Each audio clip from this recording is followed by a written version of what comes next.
ఓం శ్రీ గురుభ్యో నమః. శుక్ర సంచారం.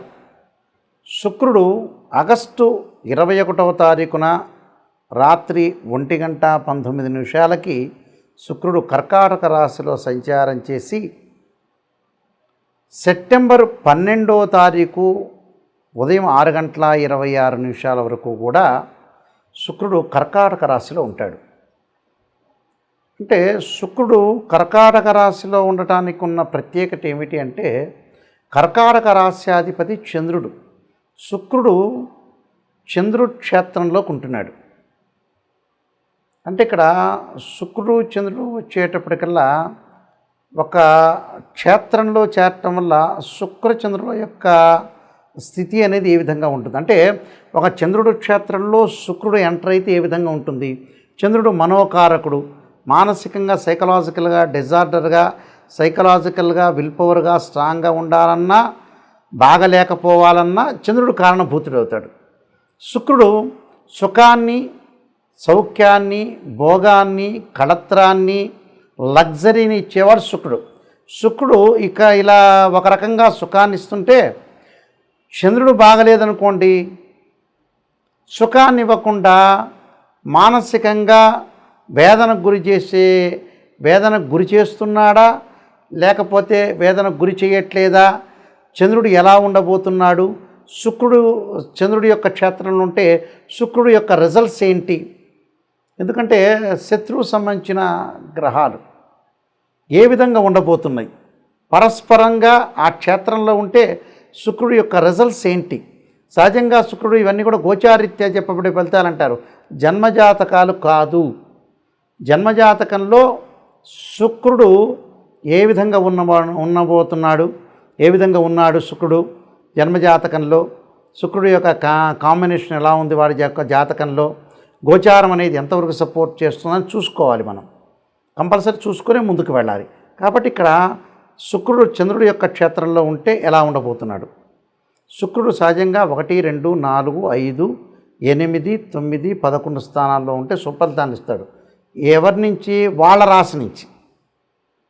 శుక్రుడు కళత్రకారకుడు, సుఖకారకుడు, భోగకారకుడు, సౌఖ్యకారకుడు. ఎలా ఉండబోతున్నాడో ఒక్కసారి మనం ద్వాదశ రాశుల వాళ్ళ యొక్క ఫలితాలని మనం శుక్రగ్రహం అనేది అనుకూలిస్తుందా ప్రతికూలిస్తుందా ఒకసారి మనం అనాలిసిస్ చేద్దాం. మకర రాశి వాళ్ళకి శుక్ర సంచారం గురించి మనం తెలుసుకుందాం. మకర రాశి వాళ్ళు ముఖ్యంగా 7వ స్థానంలో శుక్రుడు యొక్క సంచారం. శుక్రుడు చంద్రుడు యొక్క శత్రుక్షేత్రంలో ఉండటం, శుక్రుడికి చంద్రుడు శత్రువు అవుతాడు, చంద్రుడికి శుక్రుడు మిత్రుడు అవుతాడు, సముడు అవుతాడు. మరి ఇక్కడ మకర రాశాధిపతి అంటే మకర రాశి నుంచి మనం లెక్క వేసుకుంటే పంచమాధిపతితో పాటు ముఖ్యంగా దశమాధిపతి అయిన శుక్రుడు ఆ చంద్రుడి యొక్క క్షేత్రంలో ఉండటం జరిగింది. అంటే మకరం, కుంభం, మీనం, మేషం, వృషభం, మిథునం, కర్కాటకం అంటే 7వ స్థానంలో ఉన్నాడు. ఈ 7వ స్థానంలో ఉండటం వల్ల సహజంగా ఏమిటంటే శుక్రుడు శనికి మిత్రుడు అవుతాడు. శని వచ్చేటప్పటికల్లా శుక్రుడికి మిత్రుడు అంటే పరస్పర మిత్రుడు. మరి ఏ విధంగా ఉండబోతుంది గోచారీత్యా తెలుసుకుందాం. ఈ 7వ స్థానంలో ఉండటం వల్ల అధిక కోపం వల్ల అవస్థలు కలగటం, ఎవరైనా మనం మాట్లాడితే గ్రాస్పింగ్ పవర్ ఉంది కదా అని గొడవలు చేసే అవకాశాలు, మనం ఏదైతే పనులు చేస్తామో ఆ పనుల వల్ల కష్టాలు ఎదుర్కొనే అవకాశాలు, స్త్రీ సంబంధమైన విషయాల్లో కొంత జాగ్రత్త ఉండాలి. దీర్ఘకాలిక వ్యాధులు ఎవరైతే ఉంటారో వాళ్ళ వల్ల కూడా, దీర్ఘకాలిక వ్యాధులు ఉన్న వ్యక్తులకు కూడా సరైన వైద్యాన్ని చూపించుకోలేకుండా కొన్ని ప్రాబ్లమ్స్ రావటం ఒకటి, రహస్య అవయవములకు సంబంధించిన విషయాల్లో కూడా కొంత వ్యాధులు కలిగే అవకాశాలు ఉంటాయి, గోప్యంగా ఉండే అవకాశాలు ఉంటాయి.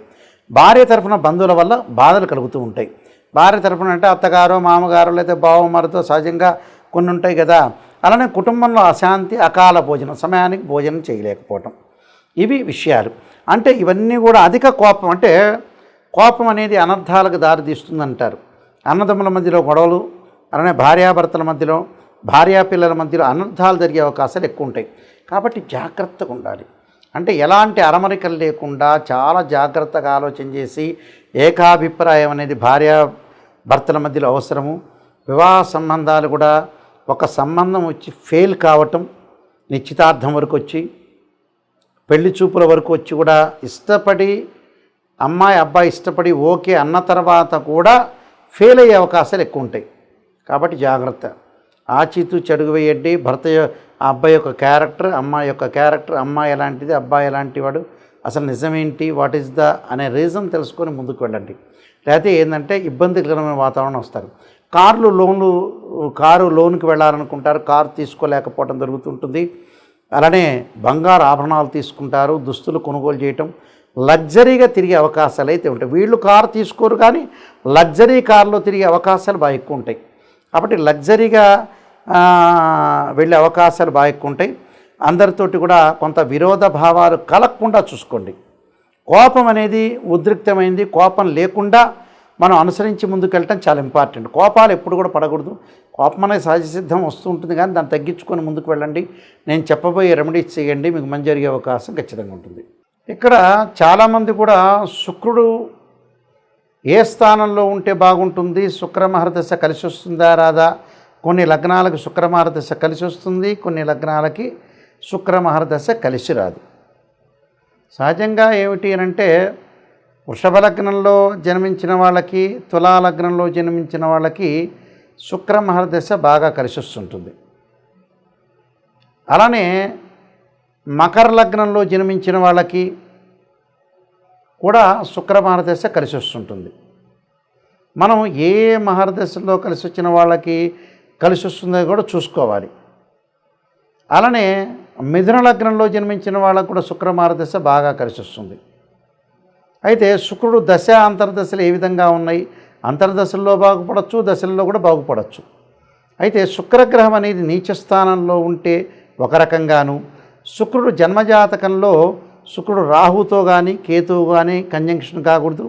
శుక్రుడు ఎప్పుడూ కూడా కుజుడితో కంజంక్షన్ కాకూడదు, శనితో కూడా కంజంక్షన్ కాకూడదు. శుక్రుడు ఎప్పుడూ కూడా అశ్విని మఖ మూలా నక్షత్రాల్లో ఉండకూడదు. శుక్రుడు ఆరుద్ర స్వాతి శతభిష నక్షత్రంలో ఉండకూడదు. శుక్రుడు మృగశిర చిత్త ధనిష్ట నక్షత్రంలో ఉండకూడదు. శుక్రుడు పుష్యమి అనురాధ ఉత్తరాభాద్ర నక్షత్రంలో ఉండటం అనేది మంచిది కాదు. అంటే శుక్రుడు ఎవరు, కళత్రకారకుడు అంటే వివాహకారకుడు. అంటే డిఫరెన్స్ ఆఫ్ ఒపీనియన్స్ జరగకుండా లైఫ్ లాంగ్లో శుక్రుడు అనుకూలత సాధిస్తేనే మన లైఫ్ అనేది ముందుకు వెళ్ళగలుగుతారు. అంటే భార్యాభర్తల అన్యోన్య దాంపత్యం అనేది చాలా ఇంపార్టెంట్. శుక్రుడికి సహజంగా స్వక్షేత్రాలు వృషభము తుల స్వక్షేత్రాలు. శుక్రుడు ఎక్కడుంటాడు, శుక్రుడు మీనం అనేది ఉచ్చక్షేత్రం. శుక్రుడికి నీచక్షేత్రం ఏంటంటే కన్యారాశి. కన్యలో ఉంటే నీచత్వం అనేది ఏర్పడుతుంది. అందువల్ల శుక్రుడు నీచరాశిలో ఉండకూడదు, పాపగ్రహాలతో కలిసి ఉండకూడదు. అలా ఒకవేళ మీ జన్మజాతకంలో ఉన్న గోచారంలో శుక్రగ్రహం మీకు బాగలేకపోయినా నేను చెప్పే పరిహారాలు పాటించండి. కానీ బర్త్ చార్ట్ని చూసే పరిహారం అనేది చేయాలి. సాధారణంగా కొన్ని చిన్న చిన్న పరిహారాలు చెప్పబోతున్నా, ఆ పరిహారాలు మీరు పాటించండి. మహాకాళి, మహాలక్ష్మి, మహాసరస్వతి అంటే ఏదైతే శుక్రుడికి చక్కగా కమలాక్షి స్తోత్ర పఠనం చేయటం, కమలాదేవిని అంటే అమ్మవారి యొక్క ఆరాధన చేయటం, పాదరసపు లక్ష్మీ దేవిని ఆరాధన చేసి లక్ష్మీ అష్టోత్తరంతో పూజ చేయటం, శ్రీ సూక్తం పారాయణం చేయటం, మహాలక్ష్మి హోమం చేయటం.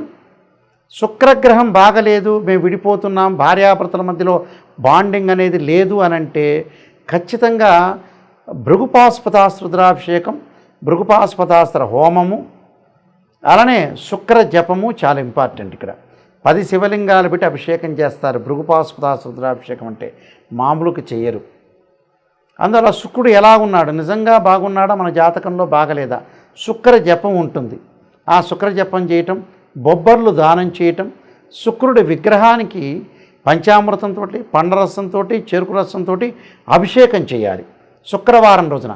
వీలైతే శుక్రవారం శుక్రహోరలో అమ్మవారి యొక్క ఆరాధన చేయటం మంచిది. వీలైతే ఇంటి దగ్గర శుక్ర జపం చేయాలి. కానీ వాస్తవంగా వేదోక్త మంత్రం బ్రాహ్మణోత్తములు చేయాలి. అభిషేకాలు ఇవన్నీ కూడా బ్రాహ్మణోత్తములతో చేస్తే మనకు మంచి ఫలితాలు వచ్చే అవకాశం ఖచ్చితంగా ఉంటుంది. శుక్రగ్రహం ఎప్పుడూ కూడా నీచస్థానంలో ఉంటే ఇబ్బందికరమైన వాతావరణం ఉంటుంది. కన్యారాశిలో నీచత్వం అనేది శుక్రుడు ఉన్నాడనుకోండి, ఉదాహరణకి వివాహ బంధం అనేది కరెక్ట్గా బాండింగ్ ఉండదు. ఏదో రకంగా అరమరికలు, డబ్బు పరంగా ఫైనాన్షియల్ అనేది మన చేజారిపోవటం, అలానే వేరే వాళ్ళతో గొడవలు, అక్రమ సంబంధాలు, స్త్రీ సౌఖ్యం లేకపోవటం, భర్త యొక్క సౌఖ్యం లేకపోవటం, ఇద్దరి మధ్యలో అన్యోన్య దాంపత్యం లేకపోవటం, అనవసరమైన రిస్క్ చేసుకోవటం ఒకటి, వేరే వాళ్ళ విషయాలన్నీ కూడా మన మీద పడటం ఒకటి, అన్న స్త్రీలతోటి యువకులకి పరిచయాలు ఎక్కువగా పెరగటం, ఆ స్త్రీ మూలకంగా వాటి వల్ల భర్త మూలకంగా కొన్ని ఇబ్బందులు కలిగే సూచనలు ఎక్కువగా ఉంటాయి. అలానే శుక్రుడు ఏంటంటే కళలకి ఆరితేరినవాడు, అంటే కళారంగంలో వెళ్ళిన వాళ్ళకు కూడా కొన్ని ఇబ్బందులు కలుగుతాయి.